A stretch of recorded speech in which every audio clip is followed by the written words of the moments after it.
Mommy, what happened? Hold up ako. Ang mga alahas ko, ang wallet ko, tinangay lahat. Wala akong kapera-pera ngayon. Puro barya.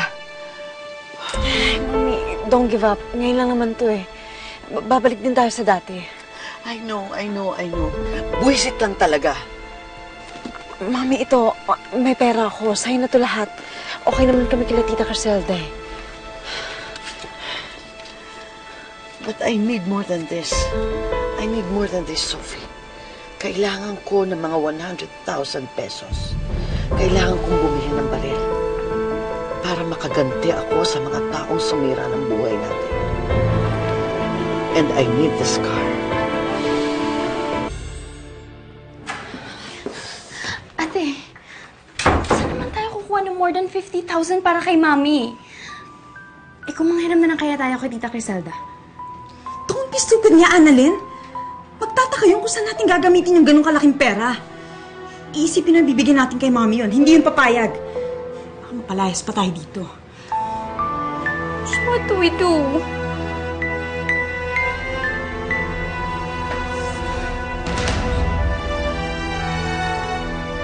I have something in mind.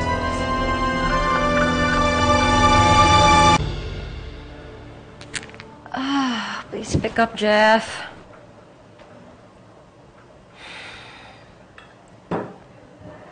Ay, nako, Jeff. Hi, Tita.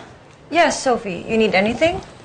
No. I just thought of dalhan lang kayo ng chamomile tea to help you relax because you've been so worried about Jeffrey. Oo nga. Alam mo, ever since problem ko talaga yan si Jeffrey. I know, right? But thank you for this, really, Iya. Tita, gusto mo i-massage kita? Oh, wag na. Nakakahiya naman sa'yo. No, it's alright. It's just our little way to repay you for letting us stay here. Are you sure? Yep. Sige, ha? Let me try. Here. Ayan. Naku, tita, may lamig kayo. Oo nga. Meron ba?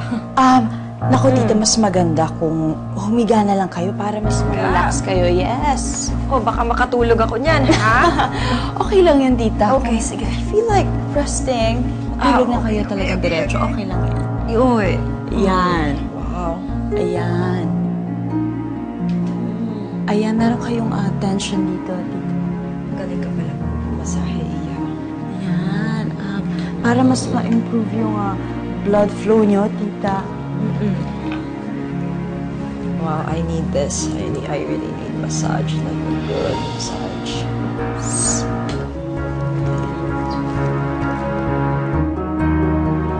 Bitin ba kayo? Abangan dahil mas maganda ang mangyayari bukas. Huwag kayong bibitaw. At kung may na-miss out kayo, balikan lang ang mga episodes sa Magkaibang Mundo. I-click lang ito at mag-subscribe na para makahabol sa storya namin. Isang click lang makikita nyo na ang magkaibang mundo namin ni Pepay. Hep, hep, happy mga kapunso!